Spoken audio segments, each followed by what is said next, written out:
Vraies Voix Sud Radio.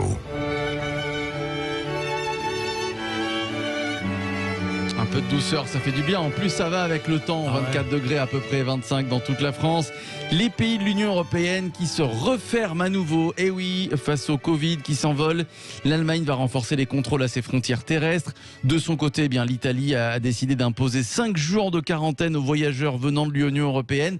Et devinez quoi, il y a une petite heure maintenant, eh bien, le Portugal a décidé de rejoindre l'Italie et le Portugal qui impose 14 jours de quarantaine pour tous les voyageurs qui viendraient de l'Union européenne et qui décideraient d'aller voyager au Portugal. Et la question que l'on vous pose ce soir, la France doit-elle instaurer une quarantaine aux frontières comme l'Italie et le Portugal? J'aimerais avoir votre avis, Philippe Bilger.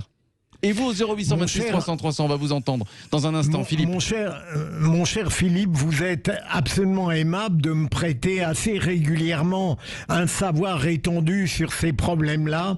Je constate que l'Europe est en train de se refermer à cause du développement et de l'ampleur de ce terrible phénomène sanitaire. Je n'ai pas de lumière particulière. Je considère que si d'autres pays mettent en œuvre cette politique, et notamment l'Allemagne, qui jusqu'à maintenant n'avait pas péché par manque de réalisme, peut-être la France devrait-elle s'y résoudre. La France dont j'ose dire qu'elle n'a pas été très remarquable jusqu'à aujourd'hui dans la cohérence de sa stratégie sanitaire. Alors, on va demander à Ludovic qui est avec nous. Juste avant de donner la parole à Corinne et Michel, Ludovic nous appelle de Rochefort. Bonsoir Ludovic. Oui, bonsoir Philippe. Bonsoir à vous. Corinne Joly qui est avec nous, Michel Pouzol, Philippe Bilger. Alors, est-ce que la France doit faire comme l'Italie, le Portugal, c'est-à-dire instaurer une quarantaine aux frontières ? Déjà, je vais rejoindre Philippe Bilger en disant qu'au niveau stratégie, on n'a pas du tout été bon et cohérent. C'est quand même incroyable qu'après plus d'1 an de crise, les frontières ne soient toujours pas fermées, même juste au niveau de l'Union européenne. Une frontière, ce n'est pas qu'une limite de nation, ça permet également de préserver, là, dans le cas de la crise sanitaire, les personnes qui composent cette nation, et ça permet également de contrôler, ce n'est pas un repli sur soi, mais ça permet également de contrôler les personnes qui y rentrent. On instaure des frontières départementales, régionales, domestiques, donc on prive les Français de liberté, mais par contre on laisse nos frontières ouvertes. Alors il faudrait, à mon sens, en effet les fermer, mettre alors bien sûr des dérogations pour les professionnels, les travailleurs, les professionnels qui passent la frontière. On s'aperçoit quand même que les zones vulnérables sont liées quand même aux départements frontaliers, mais également dans les grandes villes avec des aéroports, des grandes gares, etc. Donc à partir de là, il faut quand même protéger. En effet, il faut mettre éventuellement en quarantaine, oui. Il faut fournir des tests PCR de moins de 48 heures, bien sûr. Mais également, en dehors de ça, pour permettre de retrouver une certaine liberté et d'arrêter de confiner les gens,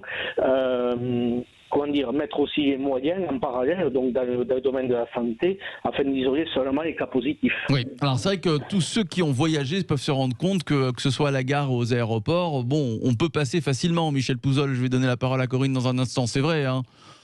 Oui, alors je ne suis pas certain, moi, que ce soit la fermeture des frontières qui soit la méthode la plus efficace. Enfin, quand on parle de ce qui se passe en France, on voit que le virus, il circule d'abord. Oui, enfin le variant anglais, s'il est venu en France, c'est parce que la frontière n'était pas fermée il y a quelques semaines. Maintenant, il y est. Oui, je suis d'accord. Tous les variants y sont. Je suis plus surpris qu'on se pose cette question-là plutôt que de celle de la fermeture des écoles, qui sont fermées dans l'Europe entière. Oui. L'exception française, c'est de maintenir les écoles ouvertes. Alors, j'aimerais savoir ce que les autres Européens n'ont pas compris, que nous avons compris, parce qu'apparemment sur le terrain c'est pas tout à fait le même son de cloche. Donc voilà, j'ai toujours l'impression qu'on répond un petit peu en parallèle de la question réelle depuis le début de cette pandémie en France. Sans doute qu'il faut surveiller le plus les frontières. Moi, j'ai écouté le témoignage, je ne suis pas spécialiste, mais les témoignages qu'on a quand on écoute les gens qui voyagent encore un peu, qui sont quand même de moins en moins nombreux. Il faut aussi oublier, moi je vois les avions qui passent au-dessus de chez moi, il n'y en a plus beaucoup ces derniers temps, depuis 1 an. Mais les gens qui reviennent de l'étranger vous disent, je suis passé à l'aéroport, on m'a pas demandé si j'avais un test, on m'a pas demandé de contrôle, on m'a demandé de faire des papiers avant, mais il n'y a aucun contrôle qui est fait. Alors, à minima qu'on fasse ces contrôles-là, mais qu'on impose des fermetures qui ne seront pas suivies des faits. Vous savez, confiner, c'est extrêmement compliqué. Il faut des hôtels, il faut c'est tout un dispositif. Vu ce Alors là, on parle de quarantaine. Oui, on parle de quarantaine. Vu ce qu'on est capable de faire, je doute de la capacité de ça, mais il faut sans doute réfléchir au moins à une surveillance de qui sort du territoire, effectivement, à ce moment-là. Corinne Joly.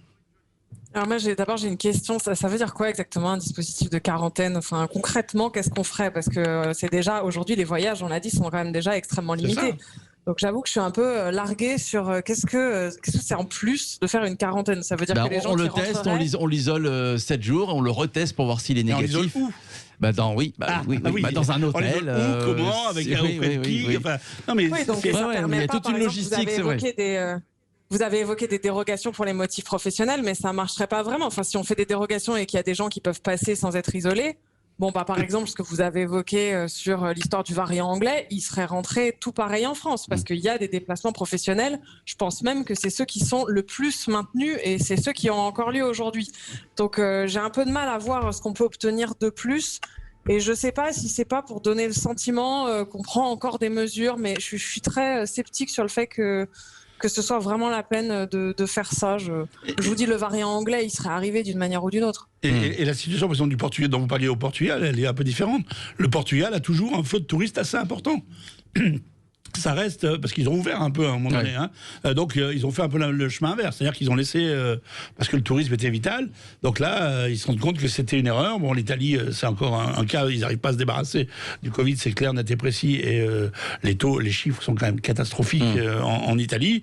Voilà, le problème c'est que tout ça est fait sans réelle grande cohésion européenne non plus, donc chacun teste un peu dans son coin, personne n'est capable de dire ce qui fonctionne réellement, parce que quand vous regardez réellement les chiffres, au-delà de chaque jour, et de comparer chaque jour, sur le long terme, la situation des pays européens est quasiment la même partout, en termes de niveau de vaccination, en termes de cas de contamination, en termes de décès.